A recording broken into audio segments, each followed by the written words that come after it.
February of 2008 that I had a tumor on my chest. It's difficult to say really how I felt. I felt scared. Yeah, I felt really scared. I knew it would be a challenge. This particular type of cancer, the only really cure is surgery. What the chemo does is strictly shrink the cancer. That is the only cure. And right now, the doctors have said they're not going to offer that. That is, offer surgery. So we know God is the great physician and is in charge of everything. And that's where our hope and trust is. I started out with skin cancer. And it was taken off and it was not a problem. And then I had breast cancer.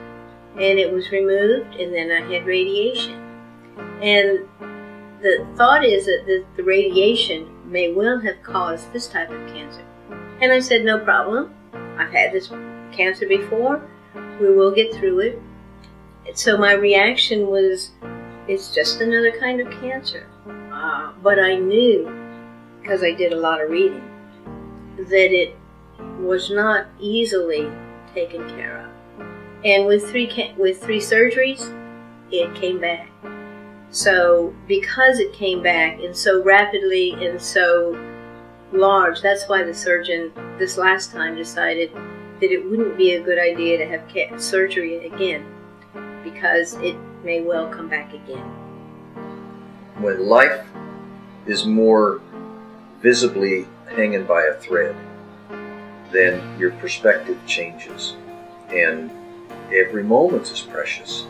And as every moment with the Lord is precious. Every moment with Betty is precious. And the time and devotions together is precious. We can't set a limit on it, because she starts asking questions and I start looking things up, and we look this back and forth, and we're doing one psalm a day and really going deep in one psalm. And it always seems to speak to us. So when cancer comes on the scene, I think that's when we draw the closest to our Creator and the closest to our spouse. I can't describe the process, it's just the reality. Having cancer has deepened my relationship with God and has made me bolder in speaking out. Deepening my relationship is because I feel God with me. What Jesus did for me is much more than what I am experiencing. Jesus really suffered, and the suffering I have experienced is so minor in comparison. And when I was sick to my stomach, when my hair fell out in big chunks, I thought, Jesus did so much more for me. I can do this because I have Him. The message I would have to other couples and other individuals that experience significant disease challenges like cancer is don't ever doubt God's provision. Don't ever suspect or even think that God was caught by surprise and that God is somehow not powerful enough to bring about an outcome that's consistent with His will. Just don't go down that road.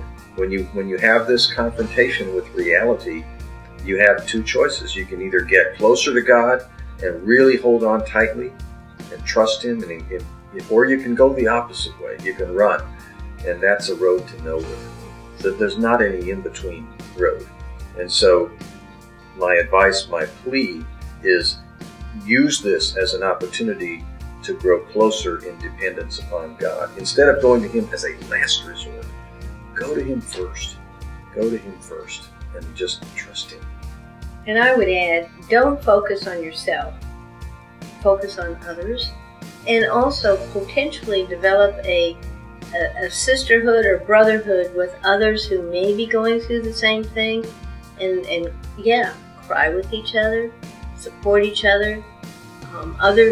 While we were in Houston, I heard from a number of people who sent me things or sent prayers that gave their story that they had experienced similar issues, and it was comforting. One thing that we just can't overemphasize is the value of our local church and their prayer for us and their love for us.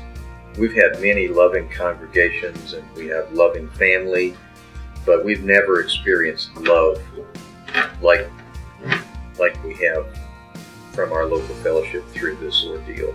And it's been, the times that we've been able to share, it's just been really, really, really special. While in Houston, the church we attended, Kaleo, Acts 29 Church, brought food over. They made sure we were taken care of. They took us to the airport back and forth when we come in now. We're still connected to the church there. One of the pastors from Redemption Hill came to the hospital in Houston and walked in. It was so overwhelming, really, to see him and to experience the love of a fellowship. And he was as bald as you.